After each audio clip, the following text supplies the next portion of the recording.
Hello. So here we are on the 22nd of February 2024, and today is the transition day from the days of Alder to the days of Willow.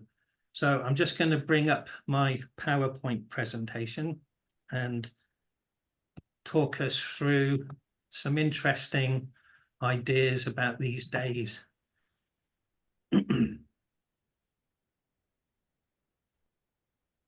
So, right, so the days of Willow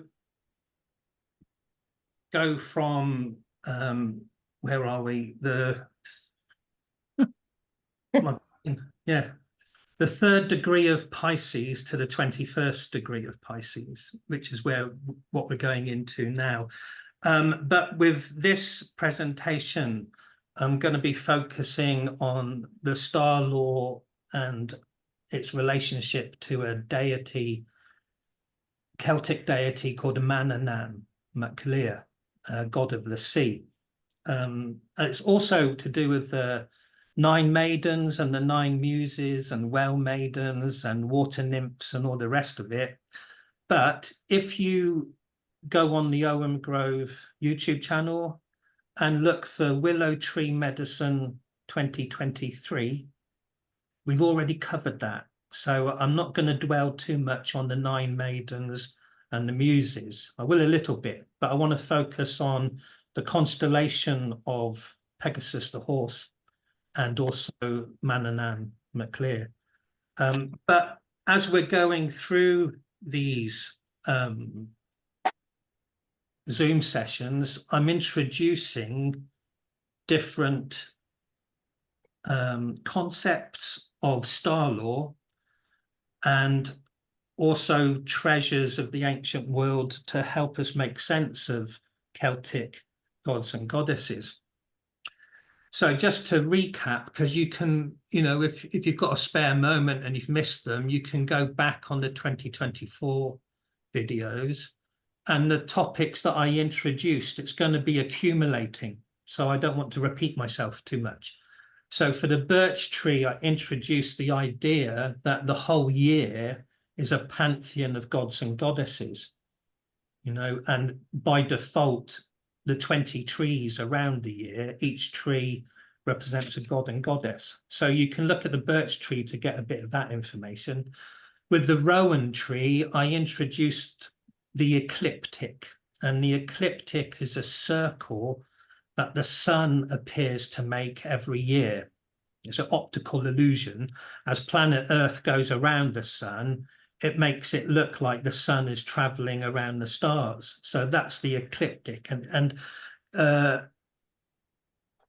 you can refer to it just as the golden wheel, golden because it's the sun and it never tarnishes and it's eternal.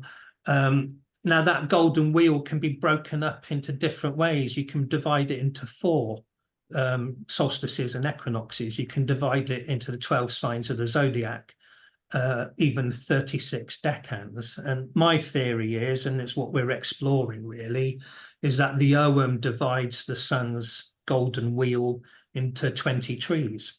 So there's the 12 signs of the zodiac are 30 degrees each.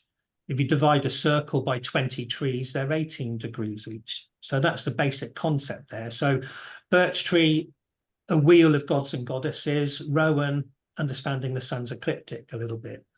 The older tree, we looked at asterisms. Asterisms are star patterns. We didn't look at all of them, just 1 or 2 to kind of see how you can look at the stars in different ways. And today, the thing that I want to introduce is the Milky Way and how that reacts to, someone needs to mute, not everyone's muted, how the Milky Way was seen in the ancient world as a pathway of souls to the other world in the shamanic journey or after death. But it has a relationship with the ecliptic and it's very relevant to the days of Willow, Pegasus the horse, and the character called Melusine. Next session, the ash tree, will conclude by looking at the spring equinox. So it's just an example of how we're accumulating knowledge as we go along, rather than having to repeat things every time. So it is a kind of module of progressive information. So where we are today then, if you look in the bottom left-hand corner, it says Imbolc. We passed that in the days of Alder. The days of Alder took us from the middle of Aquarius into the first few degrees of Willow, and into Pisces, sorry. And we're now on that cusp between the Alder tree and the Willow tree. So the Willow tree uniquely is completely Pisces, whereas the Alder tree was mostly Aquarius and a little bit of Pisces, and the ash tree is a bit of Pisces and a bit of Aries. So it's how you space things around the sun's ecliptic. So the zodiac signs have 30 degrees, the trees have 18, because there's 20 of them. So what's quite unique then, one of the special patterns, is that of all of the 20 trees, the Alder tree and the Willow tree are side by side. And of all the trees, they're the trees that like living near the water's edge.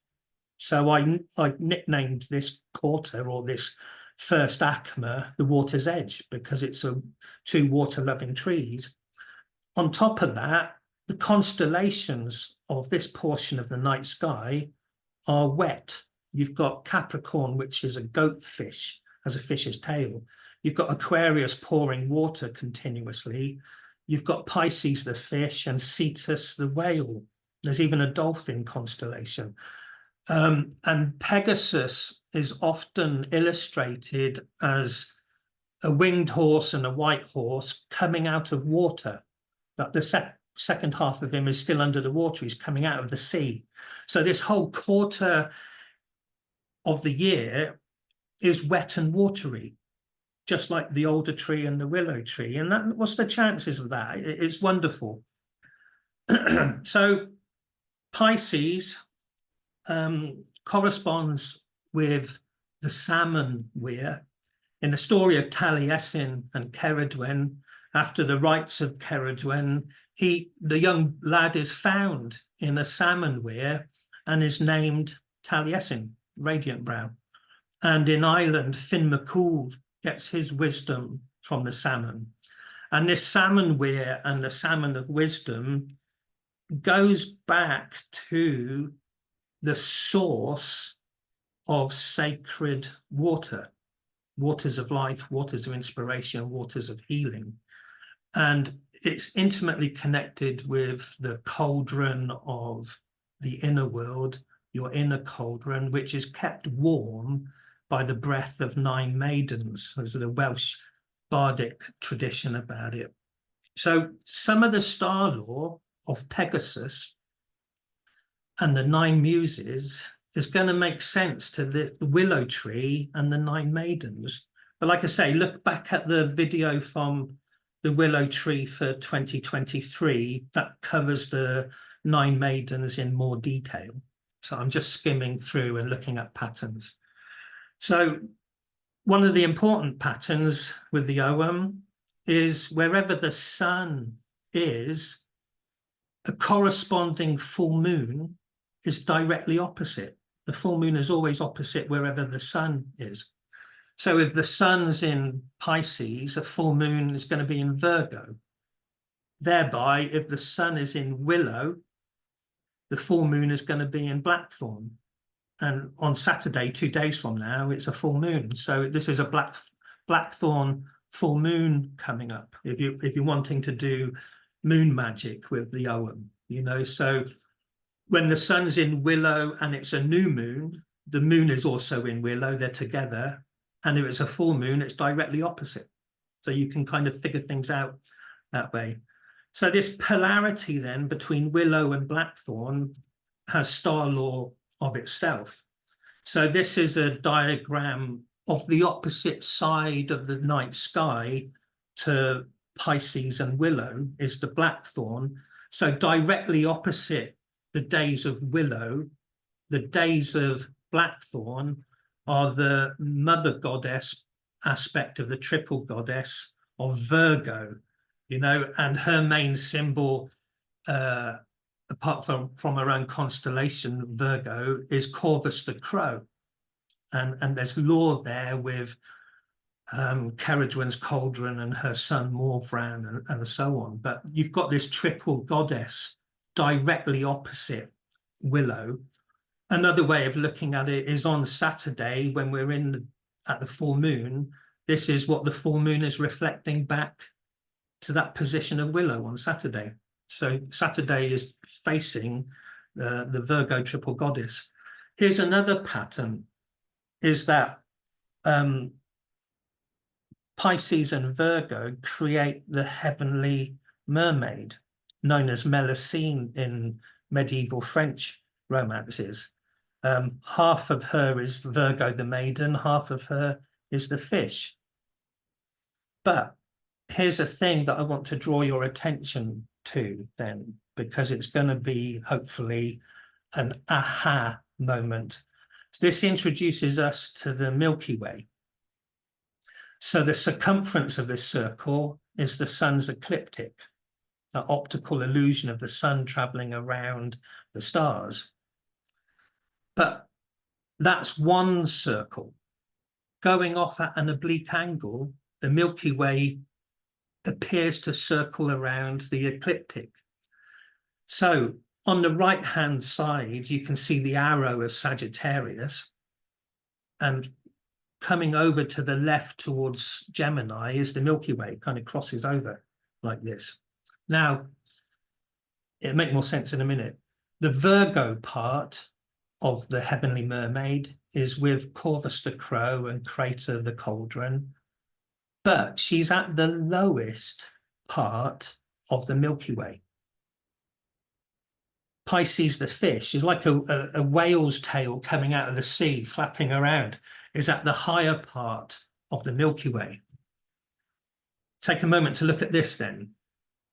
So the almost horizontal disk that's divided by 4 stars, Aldebaran and Antares, that plate is the sun's ecliptic, and going around it obliquely is the Milky Way. So in the bottom right-hand corner, you can see Corvus the crow, Crater the wine mixing cup, and Hydra the serpent. All of that is the Virgo area of the night sky, that the mermaid's head is deep in the water with her tail upwards. At the top part in the left-hand corner, what we call the highest part of the Milky Way, you can see a square. There's a square behind the stars. See? That square directly opposite the heavenly cauldron and the heavenly crow, that square is the square of Pegasus. Okay? The winged horse, Pegasus, is at the highest part of the Milky Way. Here's another depiction of it that we looked at last time. You can see the pale blue Milky Way crossing over and the square of Pegasus. So he's got 2 back legs towards the right, and towards the left there are 3 limbs. The 2 lower limbs are the legs, the upper limb is his head is arching. So he's galloping towards the left, if you like, over the top of the Milky Way. So I just go back to this image. You can see the square, and the royal star there is Fomalhaut of Aquarius, and it's the square of Pegasus at the highest part of the Milky Way. So I'm going to turn this upside down now, this image. So just keep your mind on the square of Pegasus. It'll help you make sense of the next picture. So at the bottom, you can see Pisces, and the dashed circumference is the ecliptic. So if you just come up a bit and to the right of Pisces, you can see the square of Pegasus. So the horse is, as we're looking at it this way, the horse is upside down. And the reason I've shown it upside down this way, partly because the writing is that way up. But if you go from Pisces and to the square of Pegasus, you can see his two back legs are going towards Andromeda and Perseus. And one of his back legs is almost touching the Milky Way, the pale blue strip near Cassiopeia. And this is the star law of Pegasus. So the 9 maidens lived at a place called Mount Helicon. And Pegasus, the horse, with his back hoof, and that detail is really important, with his back hoof, kicked at a stone, and a gush of water came flowing out of the hillside. So Pegasus made this spring of water appear with his back hoof. So that corresponds with the Milky Way as a flowing river. Now, Milky Way is often seen as the great river of the night sky. And Pegasus is literally hitting it with his back hoof. In the Greek mythology, the river that flows from Mount Helicon, which is the abode of the 9 muses, is called the Hippocrene River. And here's the most important bit about it. If you think about Welsh and Irish bardic traditions of the medieval days, not the Iron Age, but medieval times, they were well aware of the classical poets and Greek writings and so on. So here's the thing with the Greek story then of the 9 muses and Pegasus creating a stream. The stream that Pegasus created was the source of all poetic inspiration. And there you've got the 9 muses keeping warm the cauldron of inspiration. You know, back to the star map, the area of Pisces is Pegasus kicking the Milky Way river. You know, so there's this sources of poetic inspiration, this divine horse and this spiritual river flowing forth. Esoterically, that can be played with in lots of different ways. With the picture on the left, Pisces literally corresponds with the feet and with the lower cauldron. And it's meant to be a source of infinite poetic ocean, chi, inspiration that works its way up to the middle cauldron and the upper cauldron. But it's an infinite source that never stops flowing. And that's also said of Conla's Well in Ireland. Conla's Well is the Irish bardic story of the 9 hazel trees dropping nuts to the Salmon of Wisdom at the source of the river Shannon. It's really important. So the source of the river Shannon is Conla's Well, but Conla's Well is in the other world below the ocean. Okay, other world below the ocean, and it never stops flowing. Now, the important thing with the river Shannon, apart from it having Salmon of Wisdom at its source, but the river Shannon is the biggest, longest river in the British Isles, not just Ireland, but in the British Isles. You know, so the biggest river of any land esoterically represents the Milky Way, you know, the great river in the night sky. It's the same stuff, really.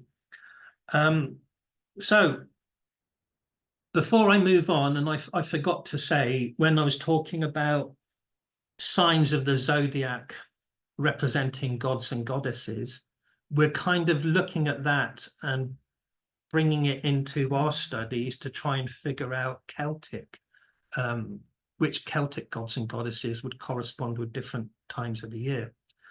So for Aquarius, in the classical world, it was the queen of the gods, Hera for the Greeks and Juno for the Romans, and that ties in well with Morrigan and Brigid, Brigantia, and so on and so forth, Rhiannon, all kind of divine goddess queens.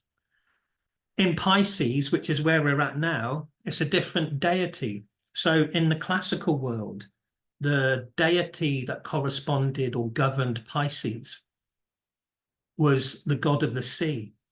So for the Greeks, it was Poseidon. And for the Romans, it was Neptune. And following that pattern, and this is really quite interesting because you could say this is just all modern day contrivance, and that's fine. I'm exploring ideas. I'm not creating a dogma. But the Celtic god of the sea is Manannan MacLear. And one of the main attributes he has is a wonderful, magnificent white horse called Enbarr. And Enbarr runs faster than the wind, and it can run on water and land. This wonderful heavenly horse, if you like. So Manannan MacLear is the Celtic god of the sea, Pisces, and this wonderful heavenly horse fits in with the Pisces area. So that's quite tantalizing, especially as Manannan MacLear, there's so many stories about him. I'm hesitant to go into it too deeply because there's just too many stories, and some of them are quite contradictory stories. And I just don't want to get tangled up in that spaghetti, if you like. But simplistically, he's a god of the other world, and he's a great lord and protector of the other world, and he was over king, or is over king, of the Tuatha De Danann. So everywhere is surrounded by the ocean, and Manannan is the god of that. And equally, to many ancient minds, the stars above and the night sky was also seen as the ocean. Rain comes down from there, and so that it was seen as a great big ocean, a great big, vast, deep sea. And like we've seen, you've got Pisces the fish up there, you've got Cetus the whale up there, and you've got a horse coming out of the water up there. So there were waters above and waters below. So Manannan MacLear is part of that otherworldly thing, which can be the star realm as well. So as well as introducing a concept each time, and today's concept was a quick glimpse at the Milky Way as the great river in the night sky, also want to look at a treasure from the ancient world to help us with our studies. And last time we looked at some Celtic coins and how they usually depict horses, and horses with a female rider with proud breasts. And this portion of the night sky is the back legs of the horse, and Cassiopeia, the queen of the heavens, which are celestial breasts as well. So the treasure that I want to introduce this time, because of the well maidens, because of the 9 maidens and everything, and because of Pegasus hitting the hillside and creating a stream, that the treasure to look at is the source of sacred springs and sacred wells and holy wells, and whatever folklore and insights can be gained from that. It's always been very important. Now, this wonderful statue of Neptune and seahorses, I grew up with. This is in the town of Cheltenham in Gloucestershire, and I spent my childhood there. And there used to be a cinema right next to this statue, and I was always amazed and enthralled by this statue, not knowing back then what it really was. I didn't know anything about Neptune or anything, but it was just such a wonderful piece of artwork in the centre of Cheltenham. And now I know something rather special about it, which I only found out in recent years, is that the water coming out of it and the water that flows underneath it to a park where I used to play is the River Chelt, where Cheltenham gets its name from the River Chelt. And the River Chelt eventually flows through the Cotswolds and into the River Severn, so I never knew that, but this Manannan MacLear, or god of the sea, was a big part of my childhood psyche, even if I just felt drawn to it intuitively and didn't really understand it. Now, this figurine is a sculpture from Hadrian's Wall from Romano-Celtic times, so around about the 3rd century. I think it's at the Museum of Newcastle, but it's connected to a water shrine and an inscription called Coventina. It's like a witch's coven, Coventina. So you can look that up. Like I say, it came from Hadrian's Wall. But the important thing about it, and what I want to draw your attention to, is that fresh drinking water was so important to ancient people, of course. Now we're disconnected. We just get it out of a tap and we don't really think about where it comes from too much. But in the older times, it was life, literally life. You have to have fresh drinking water. And we're now got a veneer of Christianity. So these pre-Christian sacred waters are now called St. Anne's Well, St. Helen's Well, St. Bridget's Well, you know, and so on. So even if it's St. John's Well or St. Mary's Well, if the holy well is sainted, it's a veneer of what was there beforehand, you know. So it's just an example of how important fresh drinking water was, how sacred it was. And also, if you go back to poetic inspiration and the flowing of waters, there's a very simple yin and yang idea from the ancient teachings, was that elementally, fire and smoke always rise upwards. So fire and smoke were used for sending prayers and requests to the spirit world because it floats up. And the yin and yang of that was that water will always find its way down. So the fire and smoke was for sending a prayer, and sitting by the source of a spring was to listen for the reply. So then there's stories of oracular heads at a lot of sacred springs. A lot of old saints were decapitated near their holy well, and it's this talking head as the bubbling waters come out, if you like, you know, that somehow the water is carrying poetic inspiration into the world, is coming back down from the waters above. So on the left is a drawing I did for my dad's book. In the story, it actually depicts Enbarr. Enbarr is the horse of Manannan MacLear. He had many other special things. He had a magical boat called the Wave Sweeper, and various magical items like a magical helmet and a magical cloak. There's lots of stories about that. But there's actually very little information about Manannan MacLear. He's almost a character in the background of other adventures, and that's in Welsh stuff as well. But for example, he's there in the stories of Llew, because Llew often borrows Enbarr, the white horse, and rides it. And Manannan lends his armor and his sword and his horse to Llew. So Llew is often using the equipment of Manannan MacLear. So Llew is the hero having the adventure, but he's got Manannan's blessings, and he's been gifted all these wonderful magical horse and sword and armor and so on. In my dad's book, it's a real waterfall. It's a very special waterfall in North Wales called Pistil Rider. You know, so that's pure accident that Enbarr, Manannan's horse, was there at this wonderful, powerful waterfall. On the right-hand side is another illustration of mine, which is from the life of Merlin, and it relates to the story of Merlin being temporarily mad and insane and living as a wild man in the Caledonian forest. And Taliesin goes up there to try and bring him back to his senses and talk to him.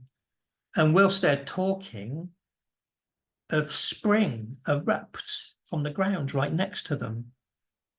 And Merlin scoops up water and washes himself with it. And the fresh water that came out of the ground returns him to his natural senses. So he's talking to Taliesin, but it was this burst of free-flowing water that healed him.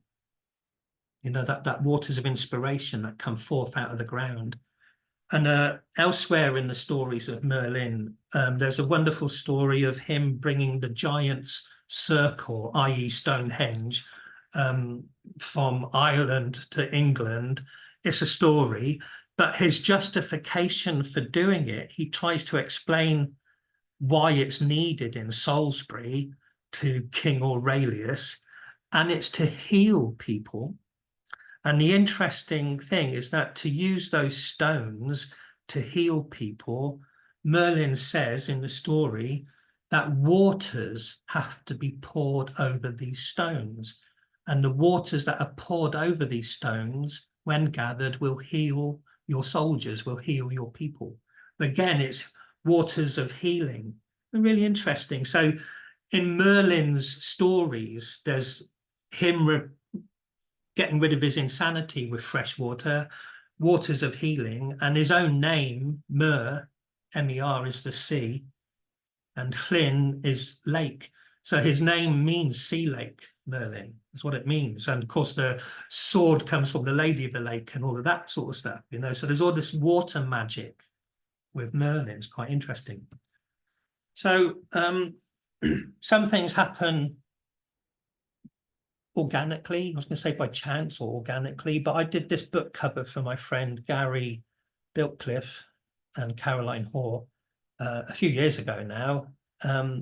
But the picture that they wanted, they were very specific about what they wanted. And the book is about sacred centres, places of power in the British Isles. Different tribal territories all had their own sacred centre. So there's a centre for the British Isles, but there's sacred centres for different tribal territories. And so the book's about that. And it's about a marriage or a polarity, if you like, between the heavens and the earth. So at the bottom, there's a silhouette of a female figure with a beacon fire on her belly. And that's reflected in the heavens above. So it's actually celestial Brigid, Bridie, Brigantia in the stars, shining down on the terrestrial Brigid, Bridie, Brigantia. This is the star goddess shining on the earth goddess, if you like. But Gary was very specific about having this triple Triskelion St. Bridget's cross on the centre. And the actual centre of that three-spoked St. Bridget's cross is the Isle of Man. And the Isle of Man is named after Manannan MacLear. That's really quite interesting. So Manannan, the little island that is named after him, is kind of in the centre of the oceans that surround the British Isles. There's really quite an intriguing idea that although he's in the background of stories, he's kind of ever present because he's the god of the waters, not just the oceans and the salt waters, but the inland streams and rivers as well. And all those streams and rivers are individual goddesses, individual nymphs, if you like, of that water world, if you like.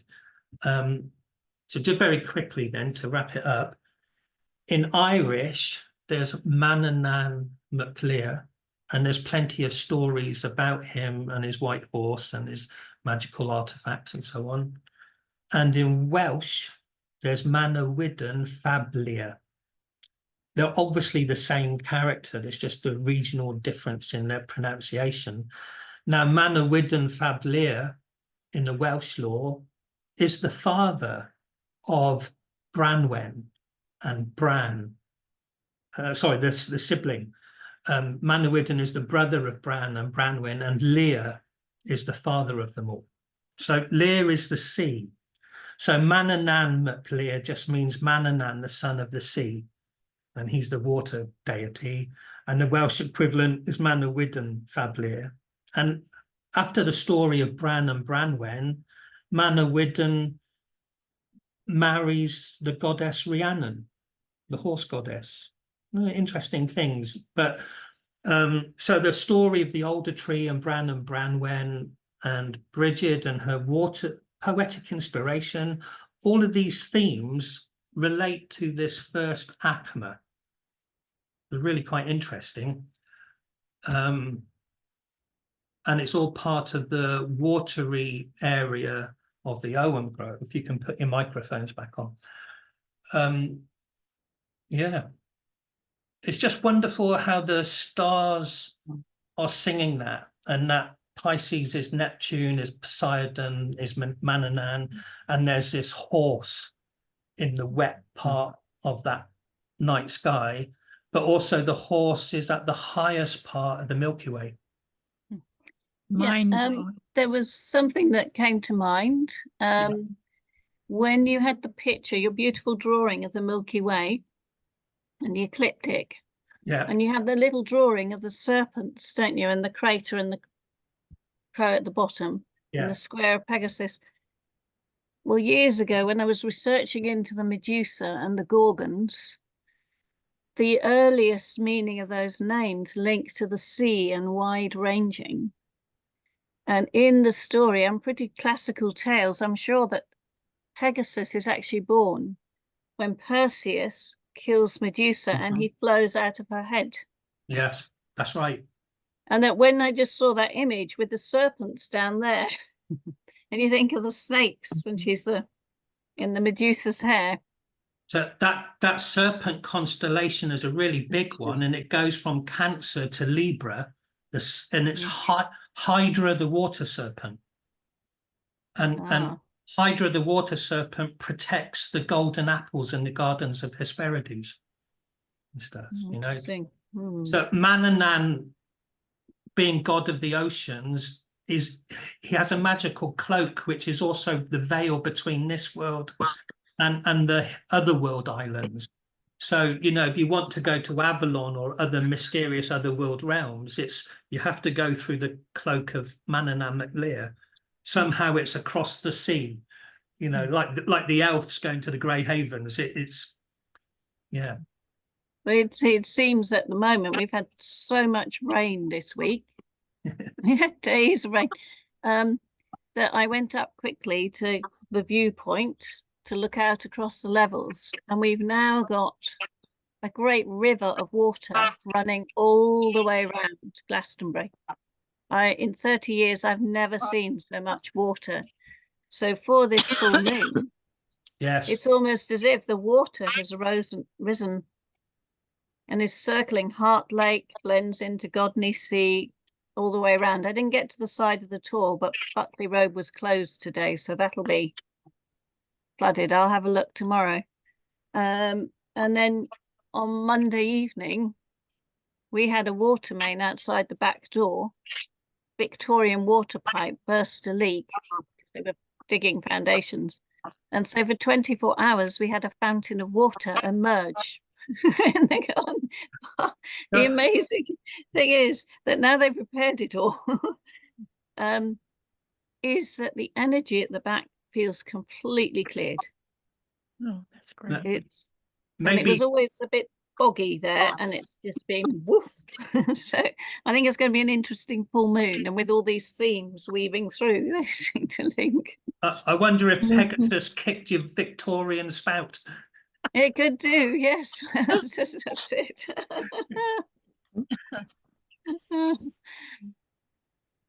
See you in Glastonbury, Talia. I'm here till Sunday.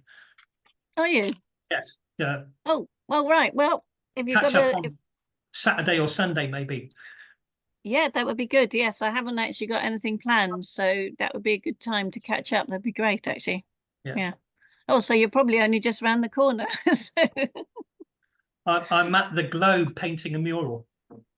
Oh, very nice. Oh, Yeah. cool. So is that the one up by the park? Yeah, So, yeah. oh, yes. Yeah, cool. Oh. Franklin? Oh, just, a lot of ideas I'll try to go through quickly. The trident is a symbol of Poseidon, who was the god of Atlantis. And the Knights Templar were founded to try to recover the high technologies of that global empire called Atlantis that went down 12,000 years ago. And the symbol of the Grand Master of the Knights Templar is the trident. It goes back to, Poseidon being the king of Atlantis, the lord of Atlantis. The well maidens with the jars, kind of sounds a lot like the woman with the alabaster jar who may be Mary Magdalene, who may be wife of Jesus. And the Albigensian and Cathar heresy, the Albigensian heresy that was eliminated in the Second Crusade. And Manannan McClear, he sees Bran sailing over the ocean. He says, Bran, you think you're on the water and you think these are white waves. I'm in my chariot. I see you rowing over the flowers and the waves are my hands. Yeah. They don't know anything about the murderous world that you're in. And then finally, the word Merrick, Mer, where we in Merlin, America, is also a Mayan word that represents the inspiration of creativity that inspires the artist and those who see the artist. Yeah. And I remember you making the observation that Venus is the born of the sea. Yes. And so Branwen, being the daughter of Lear, she's a Venus because she's the daughter of the sea. And let's not forget those legs of Pegasus is Andromeda. Yeah. Perseus comes to save the maiden, brings the Gorgon's head, and when the Gorgon's blood falls in the sea, that's where Pegasus comes from, the blood of the Gorgon. It has so much to do with a kind of Eris figure where she's just really mistreated. She should not be in that position. So Medusa. Medusa. Yeah. Medusa, exactly. So the blood of Medusa is kind of like righting wrong, and lastly, in the Lord of the Rings, when the ring wraiths are about to enter Elrond's kingdom, Gandalf brings the river up, and the river comes as white horses charging and destroys evil dark shadow. Yeah, lovely. Amy, you got your hand up. Thanks. These stories just are amazing. But I wanted to comment, first of all, I think I've told you this story before, but it came to mind when you showed the book cover that you created, or I think it was the book cover with maybe not, with the goddess below mirroring the goddess above. Yeah. A few years ago, I went out to Standing Rock to cover the protests out there. And I think I've told you the story before. Stop me if I'm being redundant. And the day I got there, the pipeline contractors took huge bulldozers and just completely wrecked a sacred site, they just up and did it. It was just horrible. I can send you photos of what it looked like after. And in a rare move, the spiritual leader of the tribe, the nation, took journalists up to the sacred site to show them and tell us how horrible it was. Why is this so horrible? Because people were just saying, it's just a hillside. It's just, this field. It wasn't.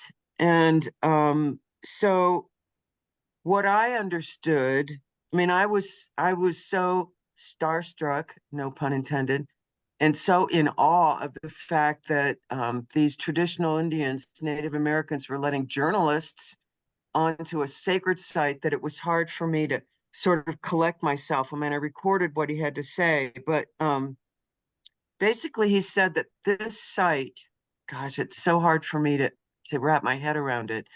The ancient, the elders, the ancients that the ancients called the ancients would use this area to somehow, and I'm getting this wrong, I know, but recreate the constellations directly above at a certain time of year.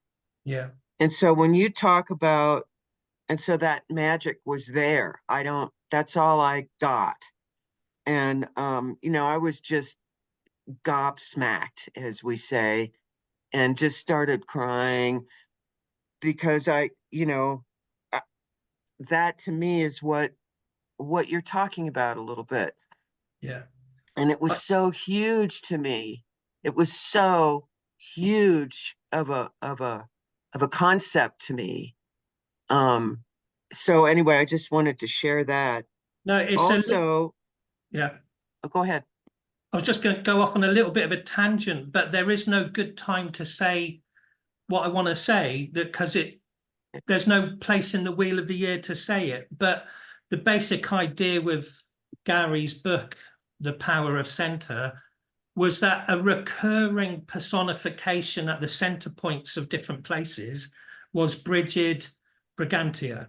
You know, that Bridie was there, and often there was an eternal flame type thing or a beacon, and that corresponds with the Cassiopeia, either the breasts of the heavenly goddess or the throne that she's sitting on. But either way, so that above and below of the goddess of the stars and of the land was connecting center points to the center of the night sky and having that marriage of heaven and earth, literally. And that's kind of what Gary's book was getting at, that it was a recurring pattern all across the British Isles, if you like. And what was the tangent then is that whatever you do with your Ogham Grove, we're looking at the 20 trees, which are the circumference, but the goddess on her throne, the heavenly breasts and the center of your grove are the pole axis, they're connected. You know, that's the center point of your sanctuary and the heavens. Wow. So when do you talk about the middle bit? Because we're always going around the circumference, you know. Mm-hmm. Can I Bridget? yeah. Gary and Caroline contacted me when they wrote the book Power of the Centre, because obviously my name's, but they're, oh, you like to read this book, and I live in Pendle and I wonder how that's connected with Goddess. Well, what's interesting is I've been really drawn to the Pleiades recently, and also this star map that Hugh Evans did in Wales, and Cassiopeia and Penmanangle, which I've been to, and I noticed his alignment with the Pleiades. So he was saying the Pleiades is a lot, really very old, ancient. Now, when I met the dragon down here, the Three Rivers, which is the celestial centre, like Gary did the Span of Albion first, you've got Ellen and Belinus, or I think Hugh calls him Bow Bay, somebody before Belinus. This celestial point of the Three Rivers, which is really connected to the Lord of the Rings, the second river, Hodder, runs up to the Dragon Hill of the White Hill, and that's the second river. When that rose up in the centre, I connected consciously Pleiades as above, so below, this temple that I'd seen during like high priestess work I've been doing with somebody, like a Lemurian temple with a very beautiful ancient goddess, the first goddess ever, that had hair like Medusa, and her hair became the waters, became the light that washed onto the rock, that became a whirlpool that went back into the centre of the temple, because I asked it to take me down there. So the Pleiades keep coming up for me again recently. What's interesting, I didn't get on your Willow one just now. I only just got on about 5 minutes ago. And because I couldn't get on because I had to do something, I decided that yesterday I'd started making a water pot. So I started with clay making a water pot. I'm going to finish it off and it's going to be to hold water. And Lovely. within the pot, it's just clay. It's going to be black clay. I want it to be black, the dark goddess, the solstice, because I was in with the yew tree and the solstice in Manannan, which seems to be connected to Pleiades and Cassiopeia in Wales. It's going to, and so I started making this. I thought, well, okay, what am I meant to be doing? I'm not on Willow now. So the voice came, carry on with the water pot. Mm. So I'm starting and I need to put a stop on this, which I'm doing right now, and a spout. So Having a cauldron at the center of your grove would reflect the pole stars. Yeah, so whatever I'm doing, I don't even know what I'm doing sometimes, but it was like I've been making plates and platters and things, but I was really called to yesterday to start a water vessel. Yeah.